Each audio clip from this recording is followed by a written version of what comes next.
Sige, what advice would you give kanang up-and-coming entrepreneurs or anyone who might want to get into the hotel business? Actually, those entrepreneurs itself, well, you don't expect to make a profit all the time. And that's number one. It doesn't mean to say that if you go into a business, Yeah, it can be discouraging. Yeah, There will it can be be, yeah, times. because when we started Bayfront, when I started, we were not doing. We have, as I told you, we have the revenues, but it doesn't mean to say when you have the revenues, it doesn't mean to say that you're making profit, right? So, Yeah. for me, it's the first thing is you have to survive first. You have to survive.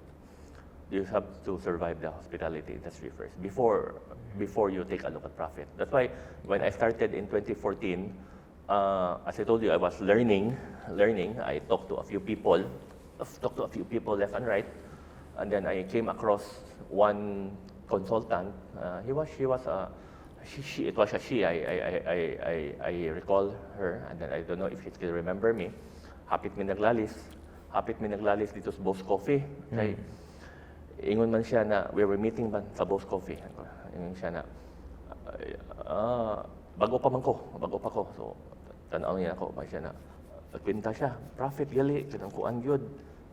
Hotel gali, mo gini mong halin, mo ni mong presyo, mo gini sir. Tumanong gini mo sir. Nilalis ko. I said, you know, para na ko ba, to make the business survive is, you need cash flow. Diba? Cash flow is very important. Basic accounting will tell you that if you have good cash flow, it will make the business survive, right? So, sa pagkayo, di sa pwede lugi, but I mean to say, at the early stage, you need good cash flow para makatuyok. So, mo to, nalalis min ko na, sa'yo pa mo ha? Ang tuyok may kina-importante. Basta afloat lang ba? Accountant pa ako. Iko na, di man na siya sakto siguro na prepare me lang ginan siya. Imposible man na mahitabo. Yeah. Iko importante na tayo cash flow para para mabuhi ta ba? Yeah. Kung wala cash flow, Buhi first, then unya na ang profit. Mo na, I hope some of the new entrepreneurs will understand that because I don't know if it's really taught in school right now. I think or some really are profit driven right away, which is not feasible. Yeah. And then second is, you need to be passionate about it. But everything I do, since I was working in the store, I was in the textile business, I'm always passionate about it, about what I do. Because if you don't, if you're not passionate about it, like you're selling cars. If you don't like to sell cars, then don't sell cars. I think if wala ang heart, Yeah. it cannot sustain because you have to enjoy. If you enjoy what you do, it won't feel like work. Yes, because along the way, you will be, one way or the other, you will be forced to do things which you don't expect to do. Right? You know, so I remember past experiences that I can say, I can say good na.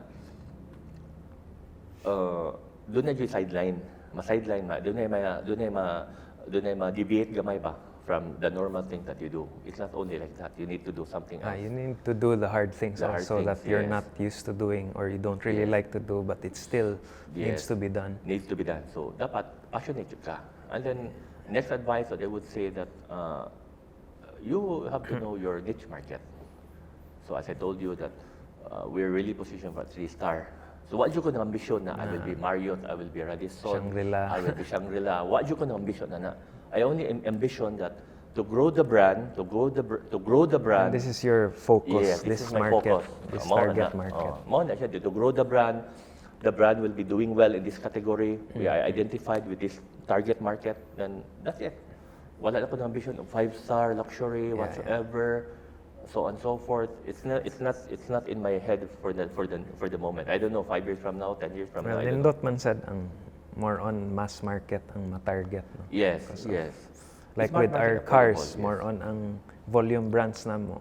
Usually ang itong mass market brands. Yeah, That's but what's for you, really but giving the action. just to let you know, I have been a BMW fan since 2000. Thank you. I know you're a valued client. 2001.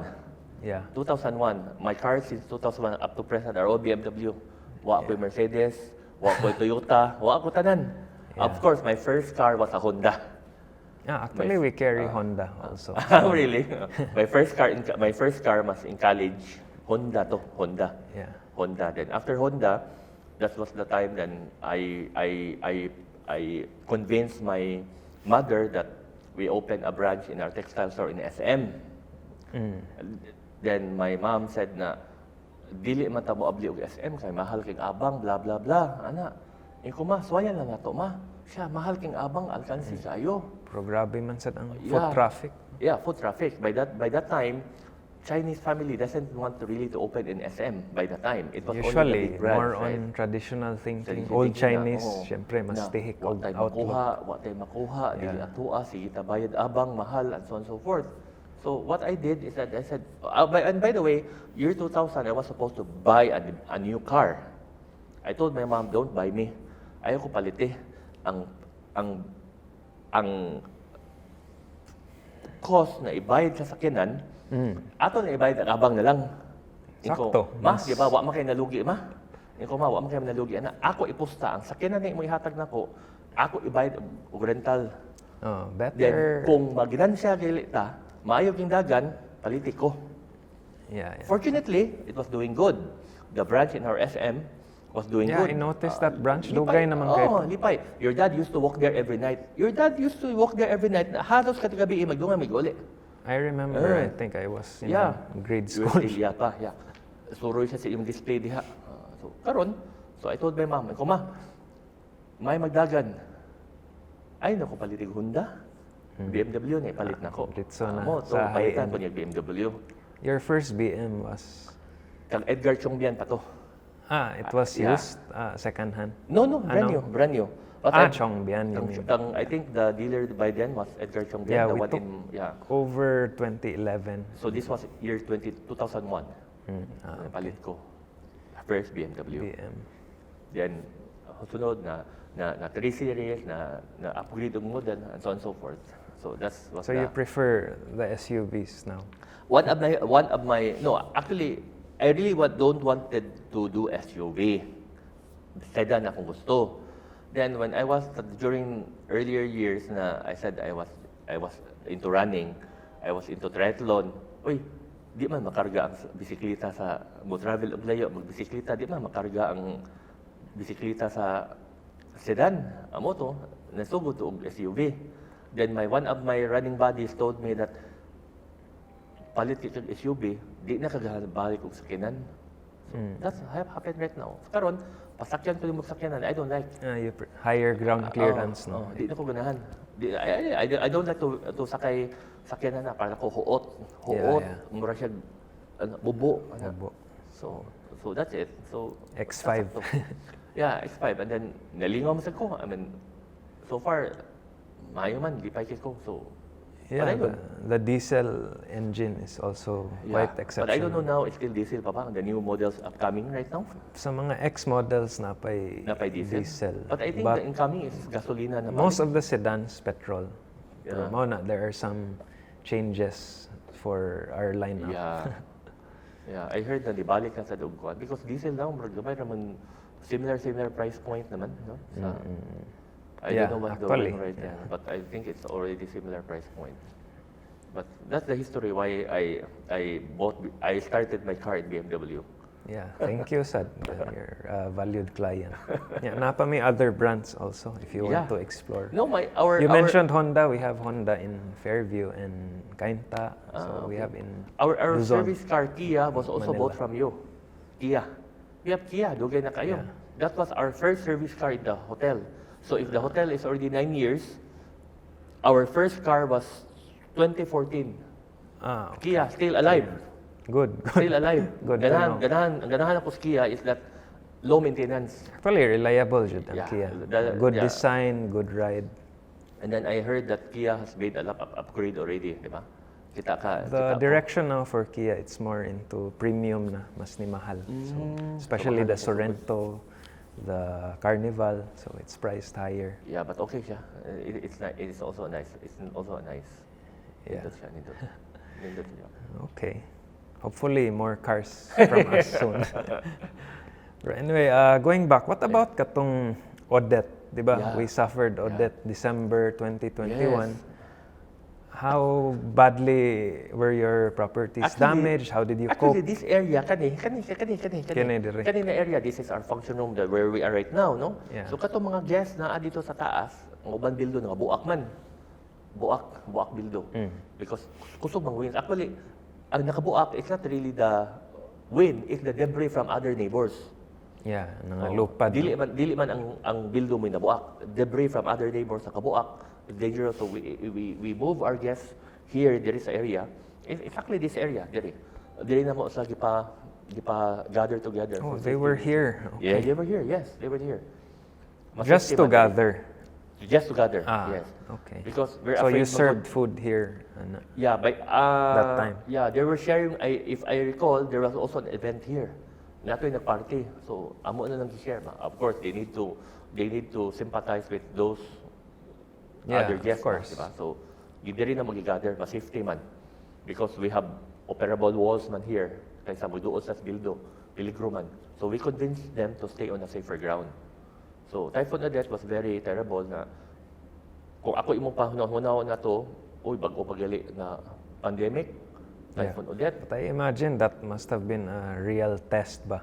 Ni Wala agi pa. na tag-pandemic plus Odette. So it really brought out your abilities, how you cope with the crisis, how you manage. So na diha jud mo gawas ba if ma-tested jud inyong skills, No, inyong abilities. one thing about the one thing I mean, ang ako lagi analyze ba, one thing about the hospitality industry bitaw is that in my point of view is that you look at Hong Kong, di ba? Before pandemic, Hong Kong kulatasad. Do you want we often met in Hong Kong before karon during the time na sige riot ang Hong Kong, riot ba? Yeah, gubot Does bitaw. tourists like to go there? Di ba? You don't like. Thailand, Bangkok, there was one instances na grabe sa ilang mga riot, ilang mga political unrest sa dito. So do you think tourists like to go there? So if you imagine, if we have political unrest here in our place, people will not come here. So risgo na. Gamay na political unrest or whatsoever para sa Hong Kong tayo. But naman kung naana diri, wala sa tay guest na sad. Kung naana sa tay pandemic, gamay lang na kuan, cancel na sad, wala sa tay halin. So inana ba? It's really how do you call this? Risgo. It's also the risk in the hospitality industry. Okay. Kaya di mo travel ang mga tao. Yeah. So muna, we always pray that everything will be smooth, no incident, no fortuitous event, no whatsoever. Typhoon Odette, we also damage a lot. Both properties na damage. How long did it take for you to be fully restored? All the damages? No, actually, we do it Chinese style. No? Ang uban properties, I will not mention some of the properties, they close, they renovate, and whatsoever. Sirado 6 months, unya, taas kay proseso ba? So what we did is Chinese style, inincheck lagi na balik negosyo. Di mo sira? Or We didn't close. Yeah. We just cordon, we just selected, kanina area, way guba, this is safe for the guests. Sige, we open this. Kanina safe. Rather than closing the I think whole that's more hotel, efficient. It's more efficient. And then, because you're operational, and Yeah. yet you're able to handle certain parts. yeah, because some of the hotel, ang lisod na atong Odette is the supplies. Scarce ang tong supplies. Yeah, grabe to, lining up for Yeah. fuel, all the And then- genset clamoring, all the... Genset, and then if you notice, ang among mga tao, among mga guests, I would say na, kanang, they don't understand that we need to rest our generators. So, ang gusto sila, Yeah, check in naman with ay hotel. time off, di ba? No, you need to rest. Hawaii ba? So, you need to rest. So, we were operating on genset for how many weeks? That's more than 3-4 weeks. Huh? So, pahuay, yun sila. Ang ubang guest, masuko kay check-in bitaw mag hotel, kay gusto mo ni aircon, gusto mo genset, o human, inyong pagnon. They don't understand the idea course, that, yeah. and talking about Odette, I have to personally get the technician. Ang technician, wa may motor. One of my genset back down in reclamation. So that's why I said that we have to do things beyond what is necessary. So I have to get the technician, Yeah. the Find ways. mekaniko, to find ways to bring the technician here because the technician do not have motor but wala gasolina iyang motor. So unsa may akong gibuhat? Tuyo jud ko pakuha niya sa iyang balay para lang makaanhi para maka-service nako. So those are things that we need to go the extra mile ba. Yeah. Para lang yun na. Those times when we're called upon. Buhaton yun na to. This is beyond our goal. Supposed to be mo yung kana. Di ba, trabaho na to. Trabaho na nila. Sila mo service yun. Usay dapat mangunay in certain instances, especially crisis. Yes. our people has to get gasolina, line up sa gas station. Kay you cannot get bulk naman. You cannot get bulk. Then we were unprepared. Among tangke, dili ko din na kadako. Good for other hotels na nakapundo sa baril, daghan kayo. Kami, caught unaware. So, wala dyan may nakapundo. Our data has this capacity. So, di dyan may makapundo og daghan. Although, my brother and Chase also helped me because they have gas station man in Talisay. So, tabang siya nako. But even though nitabang siya nako, akong capacity, nani raman. Because our data is just this big. So mo to. Which gas station? Chase, I think his wife has a gas station there is a Shell Talisay in Rabaya Street. Yeah. Shell. Okay. All right. Anything else you'd like to impart to our viewers? Well, I hope they get an insight on how the hospitality industry is. Yeah. Well, as I told you, to grade myself from 1 to 10, I'm still on a grade of 5. So I really don't expect them to listen all. They have to learn by themselves also. So how do they want, if they like the hotel business, if they want to venture in this hospitality industry, then they need to learn by their own. You cannot learn it overnight. Okay. But hotels, I understand, ang ROI, di ba? Dugay kayo. Yeah, it's dugay because actually it's not only capital. The capital expenditure is high, right? And then, like when I went ocular before there are only a few resorts that has LED wall, LED wall, built-in LED wall. Two weeks ago, I went on ocular to another hotel. I didn't expect that hotel to have an LED wall. Uy, naano may LED wall? Ano ba? So people are upgrading. So muna di pa kamuman palit na sad. Like our F&B department, since we took over their F&B, non-stop sige palit next month request palit mig oven, palit mig whatsoever, palit mig ana. Di mo palit og whatsoever, di gud mo man. Di gud mo man. So the capital expenditure is really turning.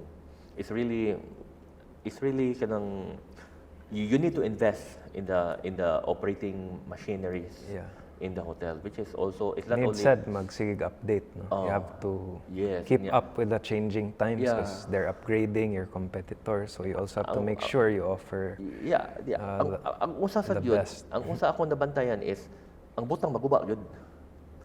Even though how warranty like we have a very big, it's just a minor thing ba, but usahay, you just bought a good brand of freezer, then just a few months guba diretso. Then you told service and whatsoever, dugay kayo, palit sa bag-o. Sige, palit na sa bag-o para magamit. Ay na ba?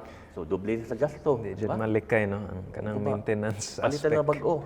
So that's what's happening. So na yung unforeseen events, na unforeseen expenditure na dapat pagawas yung kakwarta diretso.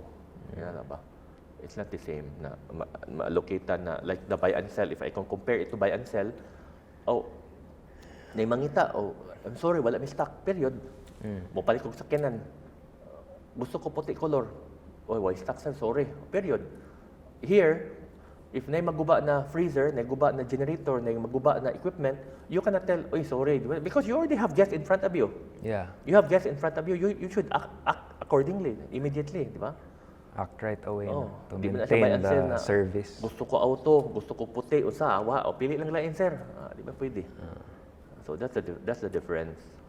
If you let me compare more pressure industry versus another to industry. please the clients. Yeah, di siya pareha. Okay. What about you're a true blue Cebuano, no? Yeah. So what can you say about here. the changes over the past decades with Cebu, with the developments, now the economy is bouncing back. How has Cebu changed over the years If you let me compare, since you started? yeah, if you compare lang basically IT Park, Cebu Business Park, before when I was still in school, Hawan, no buildings at all. You take a look the jobs that they generate, whether it's a call center or for other industry. And then developments in Cebu are sprawling left and right, whether it's hotels, condominiums, office spaces, and whatsoever. Kusog kayo good. So it's a nice investment. If people want to invest in Cebu, I would rather encourage them to invest. And then I heard also with the CCLEX, property prices in Cordova, Lapu-Lapu are also going high because Going up. CCLEX, diba? Yeah, because it's more accessible. Accessible, yeah. Lali na. Kaysa una, I remember, diha sa Lapu-Lapu, Cordova, nobody is interested kayo. Karon everybody is interested kay. It's also a good location because dali naman kayo. Although the bridge is layo sad, no? Yeah, it's a long bridge. long drive sad, but it's still better than going to the traffic. Right? Diba? Traffic kayo. So, ayun lang kag bridge, bayad lang kag 70 pesos, 90 pesos, I forgot. Yeah, there's a Yeah, toll fee. Toll fee, but it's still expensive, but I believe that sooner or later, barato-barato na siya siguro. Because I also believe that they have to make money out of it. Gasto ba tayo sad. Okay.